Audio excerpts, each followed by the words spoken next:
Thank you, Bishop. Amen. Good afternoon po.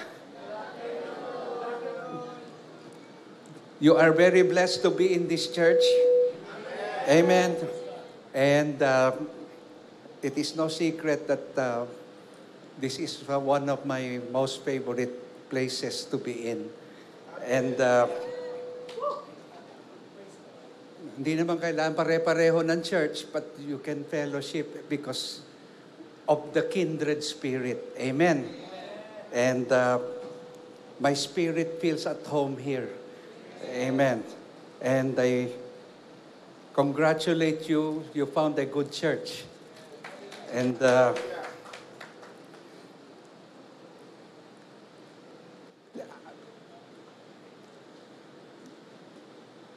let's bow to pray.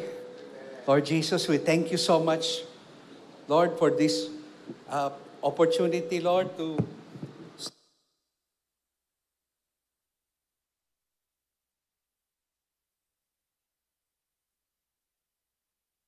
Yun. Father, we pray, O Lord God, for your word this afternoon. We pray that you will speak to us and anoint us in Jesus' name. Amen and amen. I want to share with you the beautiful, beautiful life story of Moses. Can you please open your Bibles to the book of Hebrews, chapter 11, starting with verse... Hindi ko makita. Ayun, verse 23.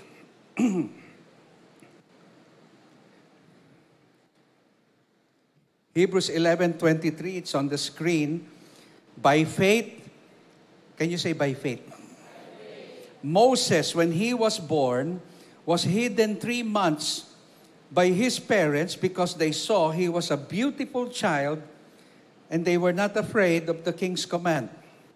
By faith, Moses, when he became of age, refused to be called the son of Pharaoh's daughter, choosing rather to suffer affliction with the people of God than to enjoy the passing pleasures of sin, esteeming the reproach of Christ greater riches than the treasures in Egypt, for he looked to the reward. By faith, he forsook Egypt, not fearing the wrath of the king, for he endured as seeing him who is invisible. By faith, he kept the Passover and the sprinkling of blood, lest he who destroyed the firstborn should touch them.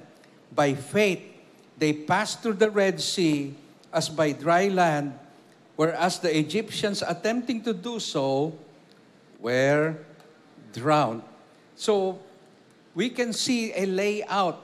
It's so easy to spot about this passage that we will divide it into 3. The first thing is that he chose the imperishable. And then the second point is, because of that, he saw the invisible. And then the third part, he did the impossible. All of those choices are almost parang hindi po, it doesn't make sense na yung mga decision na ginawa ni Moses. Yung first point po dito, when he says that he chose the imperishable. When he became of age, about 40 years of age, the book of Acts it says, after 40 years of being a prince, 40 years of being indoctrinated in Egypt, trained in the military, he was a strong man. He was trained in building projects. He was trained, educated. In other words, what happened to him was, he was neither here nor there. Parang, ano po siya eh. Pag nagkamali po siya, hindi siya makadecide, ano ba ako? Israelite or Egyptian? Kasi binubulungan lang siya na Israelite siya. Pero yung buhay niya, 40 years of being in Pharaoh's court with unlimited luxury. Lahat po ng natikman niyang masarap sa buhay, pwede pong nilaso ng utak niya. Yung lingwahe niya ay pang-Egypt, pang-Ehipto. Ang pinag-aralan niya is about Egypt. Pero ang maganda sa kanya, that the Lord's hand was still with him dahil nung nilagay po siya sa basket, tapos napulot po siya ng anak ng babae ni Pharaoh, dinala as her own son, pero pinaalaga sa real nanay ni Moses. So, nandoon pa rin po ang impluensya ng magulang kahit po nandoon na sila sa Pharaoh's court. So, God's hand is upon this man. And yung real tatay niya was a Levite, and the Word of God says he was a very beautiful child, and the Lord was protecting him even at a young age. He was spared from sure death, and he became the prince of Egypt. All right. Alam niyo po ba yung inspiration ng top of the world? Probably si Moses po yun. Kasi, pag pinag-aralan niyo po ang buhay ni Moses, wala na kayong makikitang tao na face-to-face with God, who is supposed to be invisible, because of the choice that he made. Pag-akyat po niya ng bundok, na-enkwentro niya ang Panginoon for 40 days. Hindi po ba tayo pagka we were in the presence of God for 40 days and 40 nights, hindi po siya kumain, hindi siya uminom, because he was so mesmerized by the presence of the Lord for 40 days and 40 nights, na pagbaba niya, his face was glowing. Pero alam niyo po ang una niyang ginawa pagbaba niya sa bundok? Dapat po ang yabang niya. Dapat pagbaba niya, wow, do you know who this guy is? I met with God. Kami ni God, best buds. Alright? Tapos ang nangyari, nagsilbi po siya agad-agad. Dumating yung kanyang father-in-law, tapos ang ginawa po niya, nag-waiter siya. Siya nagluto, siya nag-serve sa mga tao. Kasi po, ang puso po ni Moses ay talagang napakababa. The Word of God says that Moses was the most humble human being that ever lived. Masyado siyang mababa ang puso to the point na inobserbahan siya ng kanyang father-in-law na si Jethro. Sabi niya, I have not seen anyone like you na from morning until night. Gusto niya, nakaupo siya, kaya meron talagang seat of Moses up to now. It's still in existence. Kasi gusto niya, fellowship niya yung mga tao, pinakikinggan niya lahat ng problema.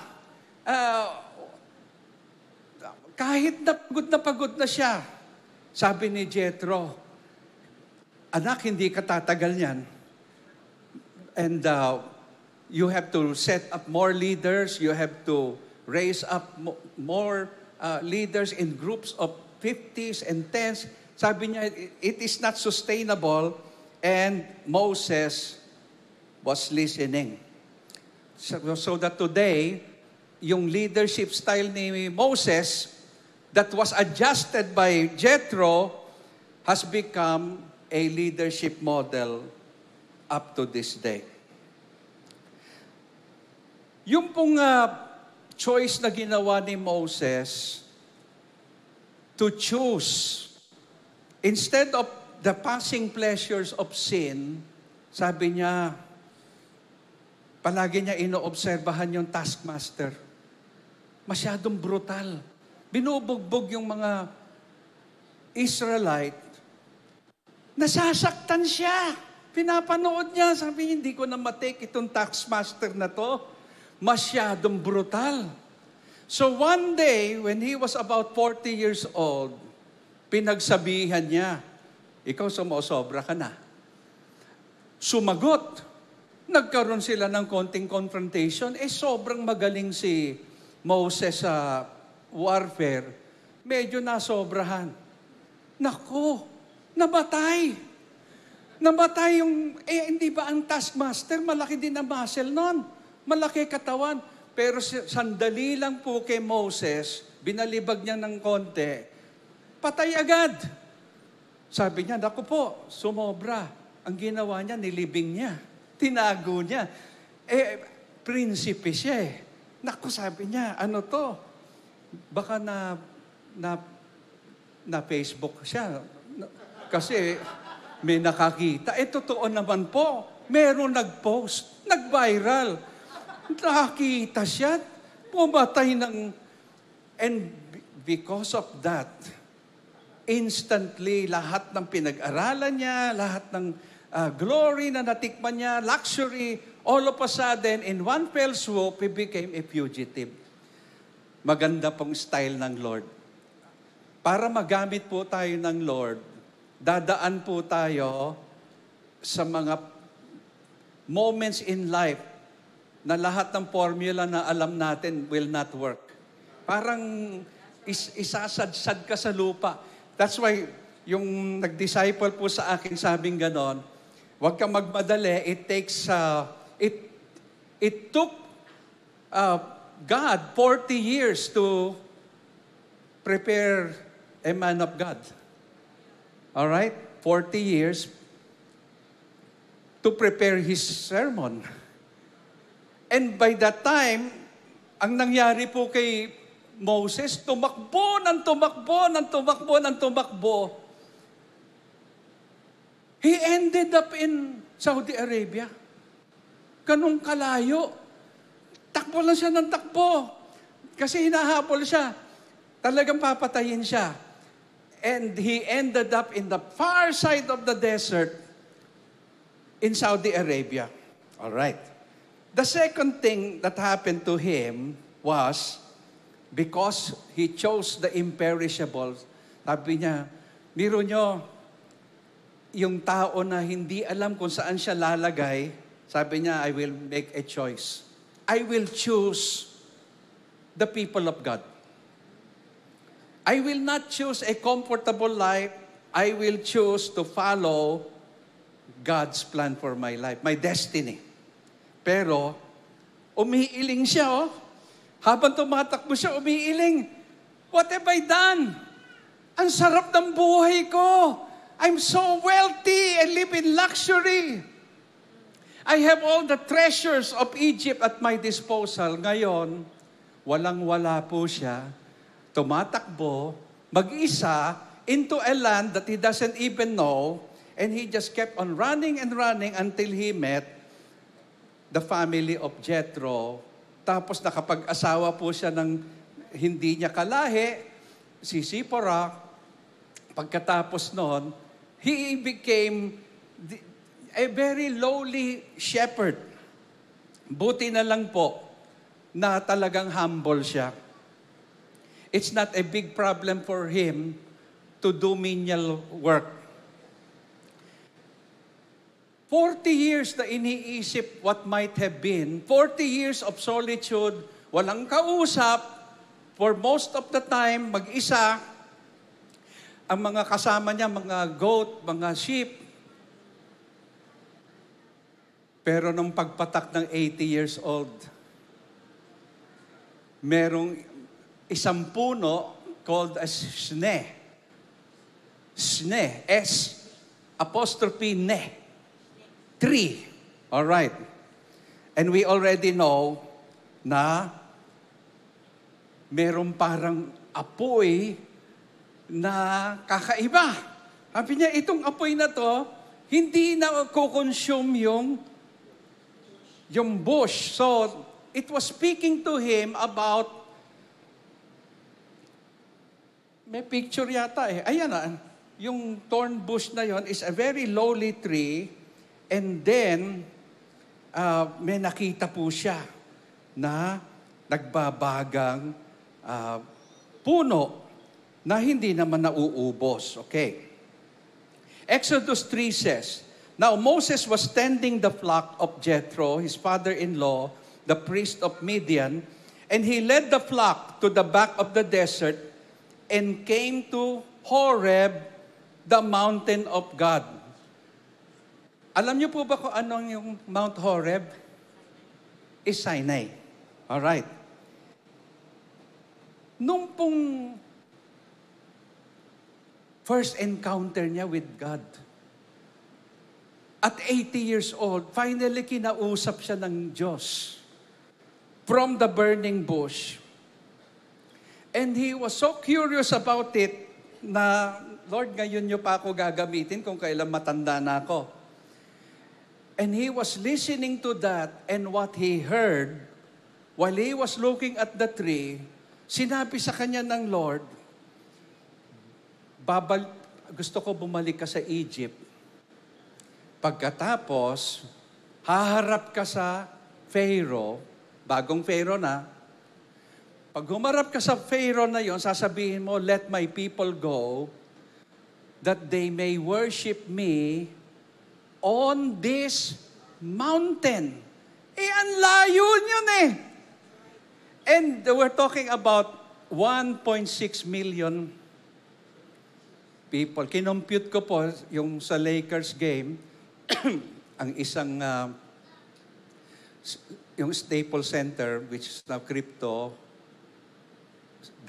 Center, is about 33,000 people. To be able to, marami na yun. Isang stadium sa basketball, si Shaquille O'Neal, ganun kaliit, oh. Tapos, dahil ang mahal ng ticket, hindi mo naririnig yung bola na nagdi-dribble. Sa sobrang layo, sabi ko, ba't pa ako nanood sa Staples, dapat sa TV na lang, mas malaki si Lebron.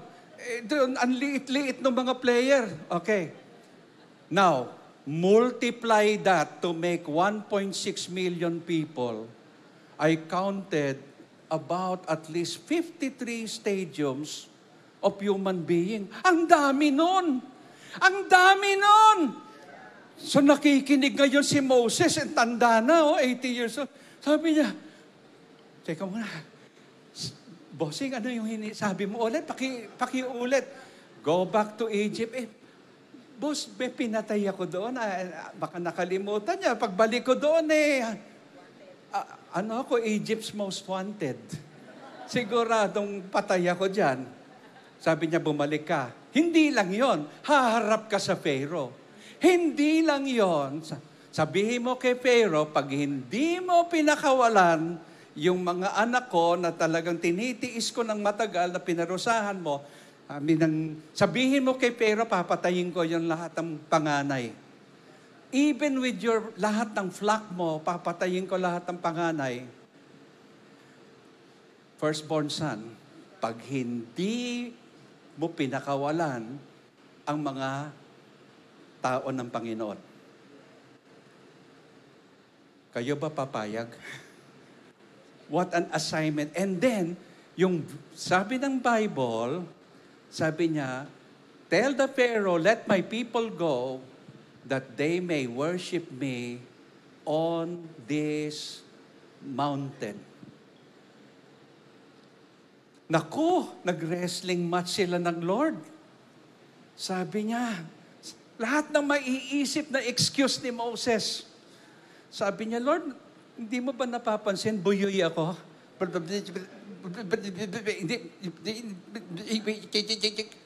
Hindi nga makasabi ng salita, ako pa yung Sabi niya, "Wala kang lusot, bibigay ko yung kapatid mo si Aaron. Mahusay magsalita." Tapos, Lord, may mga magician doon, ang mga enchanters and sorcerers. Sabi niya, "Pasok mo yung kamay mo dyan sa loob ng damit mo. Paglabas, magiging leprous. Balik mo, parang baby skin." Oh, may power ka. And then, yung stick, ibato mong ganon, magiging ahas. Tapos pulutin mo, magiging stick ulit. So may power ka. In other words, and then tell my people, sabi niya, pag tinanong ng mga tao, kasi ang assignment niya, pagdating mo sa Egypt, imi-meet mo muna yung mga leader of Israel. And then you will tell them the plan. Pagkatapos, kasama yung mga leader ng Israel, haharap kayo sa Pharaoh at pasasalitain mo si Aaron. Tapos sasabihin ni Aaron, I am the spokesperson for Moses, and I am telling you, you have to let these Israelites go that they may worship the Lord in the wilderness. Hindi niya sinabi kung saan. So ang pakiwari ni Pharaoh, 3 days lang. Mag-ano lang tayo, parang Woodstock. Mag-ano lang tayo, sandali. Magra-rock concert tayo. Pag after 3 days, balik tayo dito. Sabi ni Pharaoh, nag-negotiate si Pharaoh. Iwan niyo yung mga batanda, iwan niyo yung mga bata, yung mga men lang. Pero naisip-isip ni Pharaoh, hindi ako naniniwala dito. Ibig sabihin, palagi ko mag-good time lang kayo eh. Sabi niya, yung kota ng paggawa ng brick, pareho. Pero wag nyo nabigyan ng raw material. Let them look for the raw material themselves. Tapos yung quota, yung delivery of the bricks is still the same.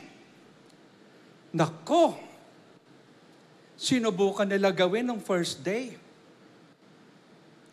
Wow! They never even met yung quota by a fraction. Pagkatapos galit na galit yung Pharaoh, yung mga taskmaster, binugbog yung mga leader ng Israel. Naglalakad ngayon si Moses at saka si Aaron. Nangingit-ngit yung mga leader ng Israel. Ikaw ha, sinabi ko sa inyo, gagawa kayo ng gulo. Ano pa yung sinasabi nyo? Do you know how impossible that is? That aalisin niyo itong mga tao na to, dadalhin mo sa malayo. Do you know how impossible that sounds? They have never been outside of Egypt. Wala silang idea what kind of treacherous landscape they will journey into. Parang sabi nila, bossing, sigurado ka ba dyan? Pati si Moses at si Aaron nawalan ng faith. Nagalit din sila sa Lord. Sabi ng Lord, Lord, hindi pa sinabi namin sa iyo, talagang imposible yung hiningi mo. Sabi ng Lord, hindi ko na patatagalin ito. Paparelease ko na yung plagues sa Egypt. Isa-isa pong plague. We don't have time to go through it. But all I can tell you is, what happened in the next 40 days, with the unleashing of the 10 plagues, nung una nakokopya pa ng mga sorcerer.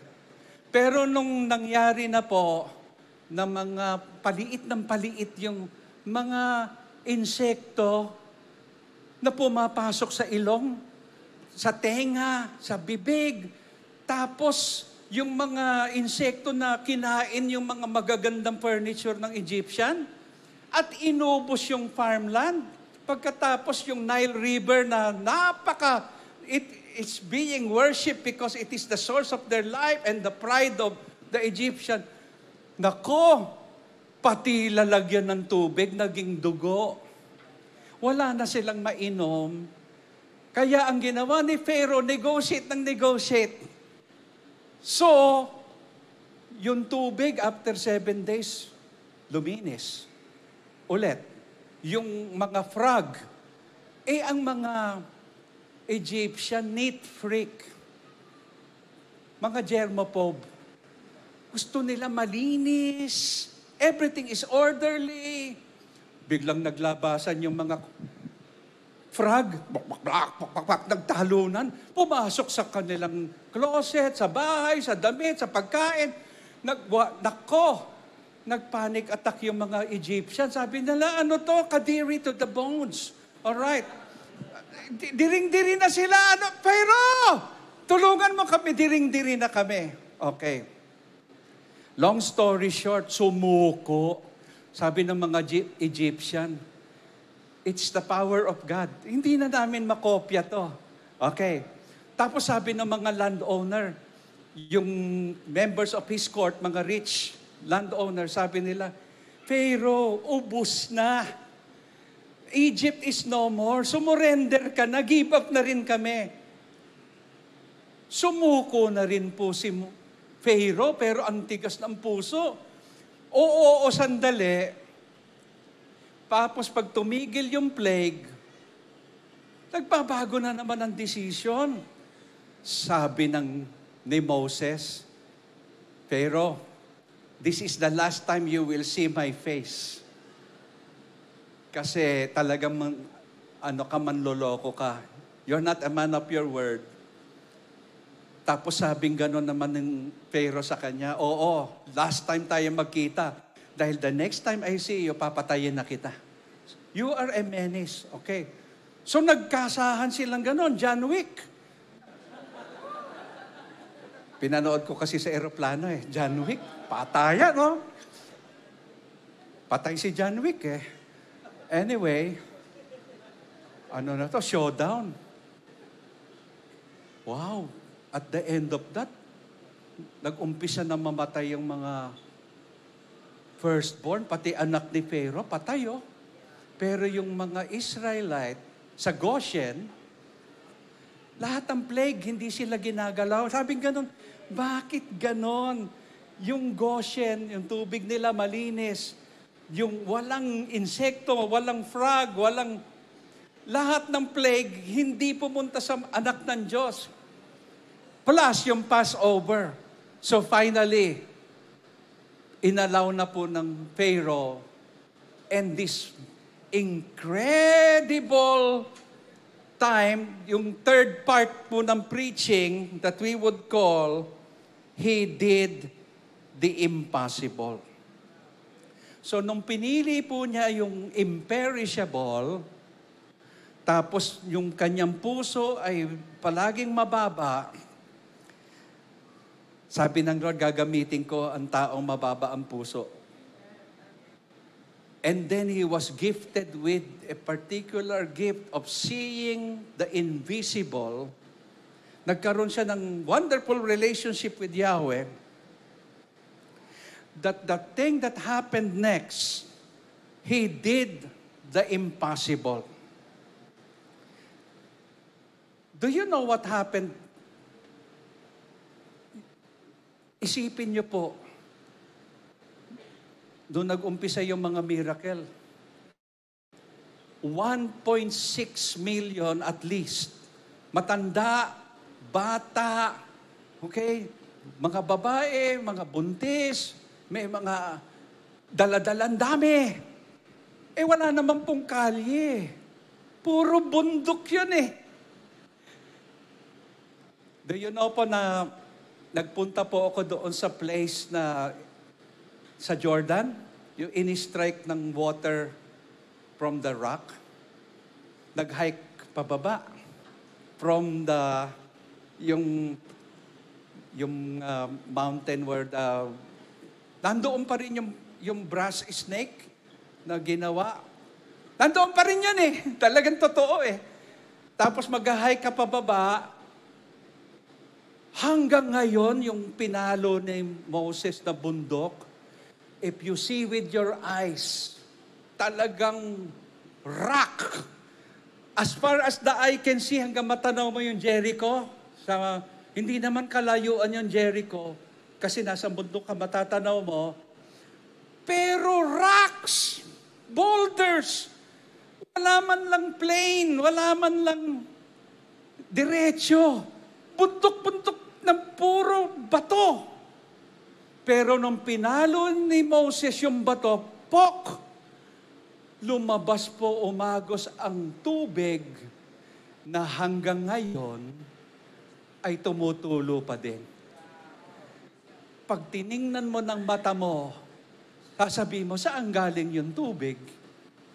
Nasa mataas yun, bakit nagwa-waterfall? Wala namang lake sa ibabaw. So, nakupunta ako sa ilalim ng waterfall. Sabi ko, incredible yung nasa Bible.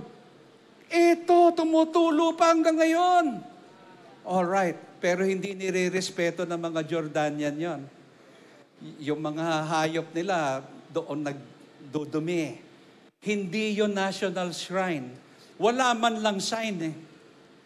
Because they said, we don't want to glorify. Kaya nga yung mga tourism, sabi niya, do you know what kind of tourism this is? Kung lagyan nyo man lang ng sign at linisin nyo, sabi na, we don't care for it. Ayaw namin mag-glorify yung power ng Lord.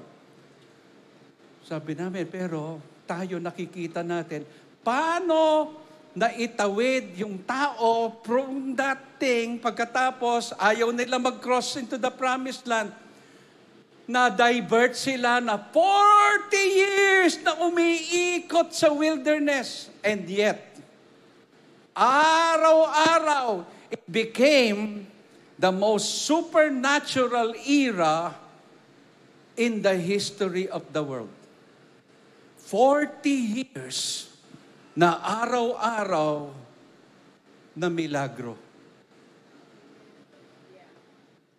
Kasi po, ang natuklasan ko akala ko, yung Jordan, andun yung wilderness akala ko po yung kalaban nila init. Naku, ang lamig-lamig pala. Nag-i-snow pa Ang lamig! Okay? Tapos pag uminit, mainit. Pagkatapos may sandstorm. Can you imagine for 40 years that wherever they were, nagkakaroon po ng cloud cover, pagkatapos paggabi, nagkakaroon po ng fireplace, pillar of fire. Tapos, nung lumabas po yung mana, hindi na po natin pa mapag-aralan, but I will explain to you, na ang equivalent po nung binuksan ng Diyos ang langit, at bumagsak po ang manna from heaven, at pag pinag-aralan ninyo, hinatid ng mga angel, kaya it's called angel's bread, hinahatid ng mga angel kung nasaan yung tao. May special delivery pa. Sobrang miracle to the point na kahit po nandoon si Joshua at the foot of the mountain, iniintay niya si Abraham na bumaba, nagdi-deliver yung angel, may mainit na manna from heaven. Sabi niya, paano niyo ako nahanap? Alam ng angel kung nasaan ka. Pati po kay Moses, everywhere they were, the angels of God, at ang equivalent word po sa Hebrew, kung ano po yung bowels of heaven nung nalubog po ang buong mundo, nung panahon ni Noah, ang ginawa ng Lord sa sobrang pagmamahal niya sa kanyang tao, the bowels of heaven opened up and it rained so much manna to the point na araw-araw sabi ng Lord, huwag ka mangolekta, mabubulok, because I will give you fresh manna every single day. Pagkatapos may supply ka ng tubig, alam niyo po ba kung kanong kagaling ang Lord? Pagka kumain kayo ng pangit na pagkain, nagdudumi kayo. Ang dami nyo. Wala naman kayong sanitation department. Wala naman nangongolekta ng basura. Alam niyo po ba? Dahil sa linis ng pagkain na binigay ng Lord, hindi sila nagtutoothbrush. Walang tooth decay. Pagkatapos, hindi sila masyado nagdudumi. Sabi ng, Genius, genius, genius ang Lord. Sinabi nilang gano'n. May nagprito Sabi niya, ano yun? May garlic at saka ano yun? Gumawa ng sisig. Oh, naku. Sabi nila, amoy Egypt? Sabing gano'n. Saan kayo nakakuha niyan? Nagluto yung mga hindi Israelite. Naku, nag-iyakan na yung mga tao. Ayaw na namin ng mana. Wala bang meat? Wala bang... Sabi ng Lord, pag pinakain ko kayo ng meat, ayan, nasira ang ngipin nyo. Kakatinga-tinga kayo, wala kayong dental floss. Pagkatapos magdudumi kayo, babaho yung kampo nyo. But we want meat, we want meat. Naku, sabi ng Lord, ayan ang hiningi nyo, bibigay ko. And ganun din kadami. He's opened the windows of heaven, yung hangin nag-blow, pagkatapos dumating po yung mga quail. Ang sarap ng barbecue nila, ang sarap ng kain nila. Pero nako, nagkasakit. Ang sakitan siya namin. Kasi nag-overeating. Puro complaint. Alam niyo po ba nangyari?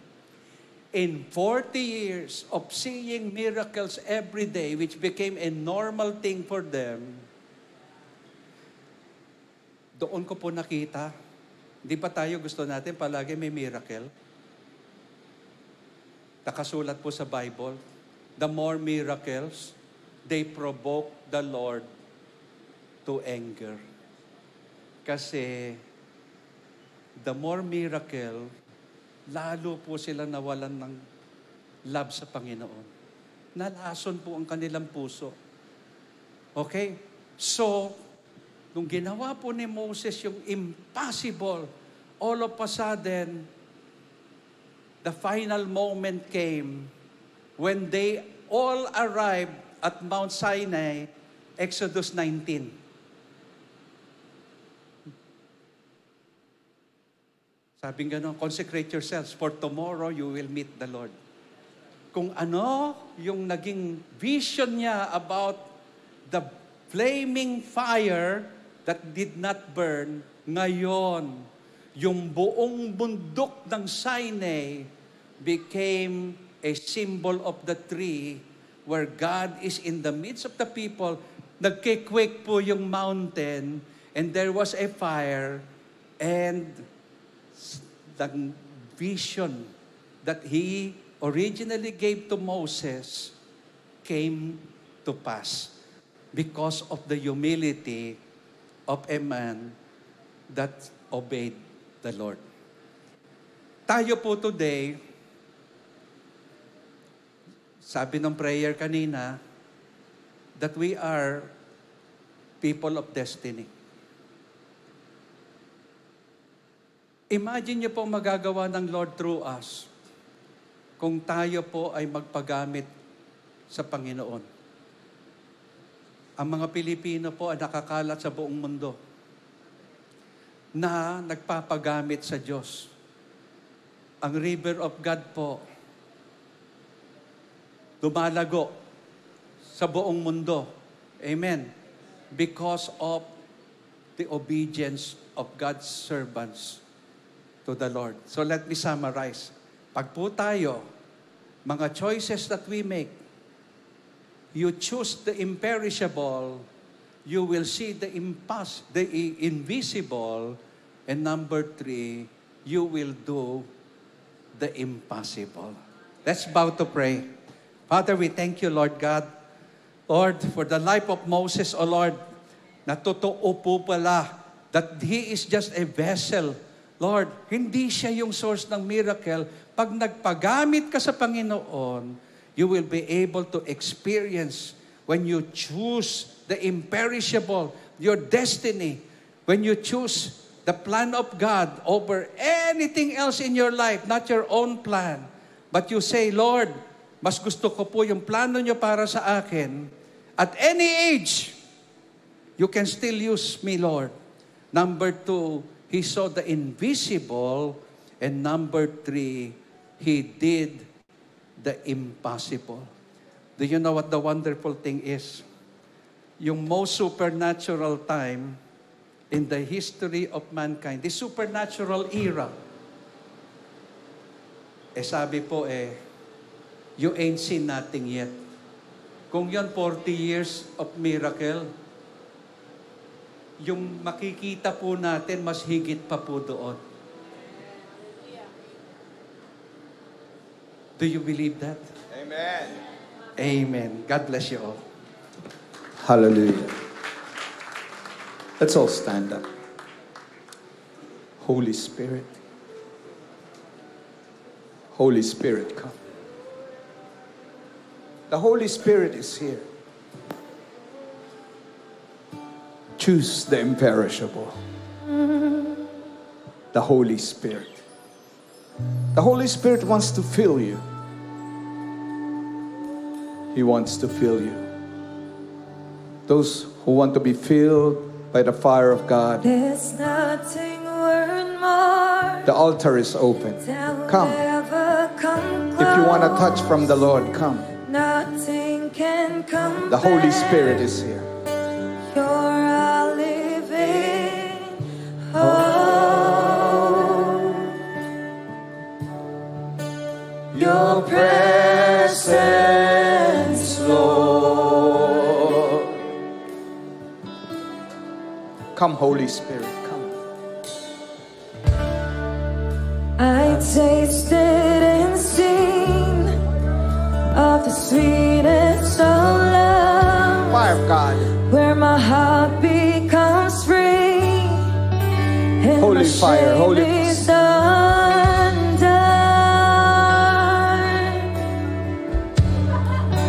Your presence, Lord, and we sing,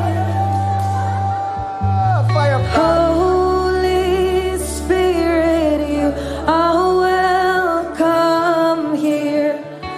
Come flood this place and fill the atmosphere.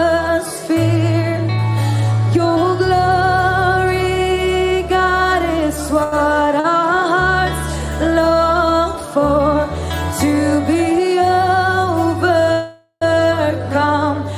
by your presence, Lord. Oh, your presence, Lord. We'll sing this again.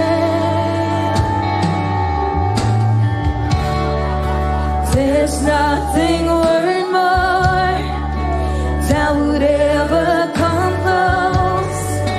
Nothing can compare. You're our living hope. Your presence, Lord.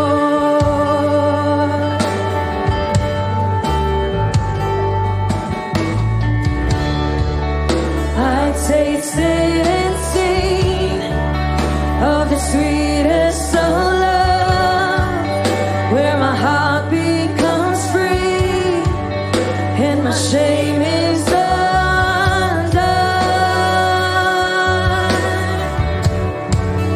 Your presence, Lord.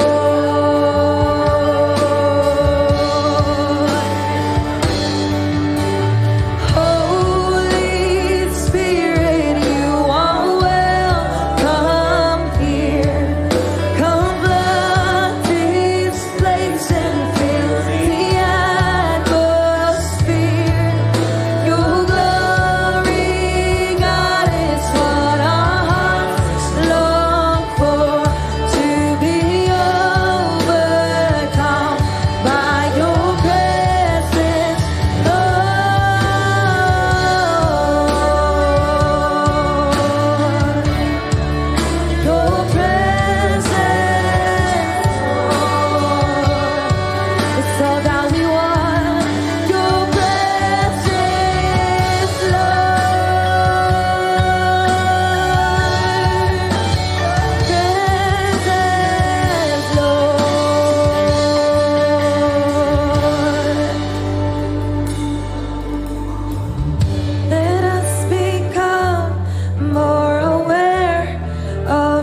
Hallelujah.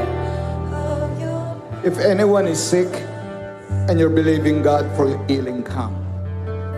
Kung merong may sakit dito at naniniwala kayo na ang Panginoon ang magpapagaling sa inyo, come. He is our healer. If you're believing God for a miracle, for your healing, come. Jesus is our healer. Come.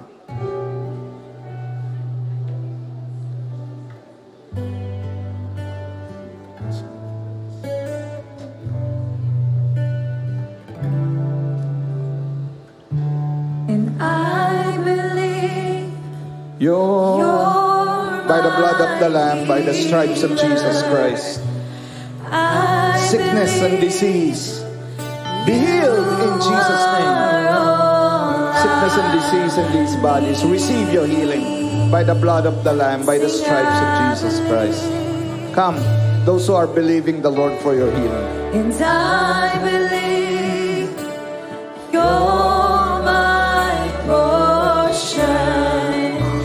And I believe you're more than enough for me. Jesus, you're all I need. We declare, and nothing is impossible for you. Nothing is impossible for you. Nothing is impossible for you. Online, for those For you who are believing for the healing of the Lord, stretch out your hands on the screen. Lord, heal your people by the blood of the Lamb, by the stripes of Jesus Christ. Sickness and disease online, receive your healing. Receive your healing. Jesus is our healer. Yes, Lord. Thank you, Lord. Receive your miracle today. Amen and amen and amen. Hallelujah. Thank you, Jesus. Thank you, Lord. Thank you, Lord. Hallelujah.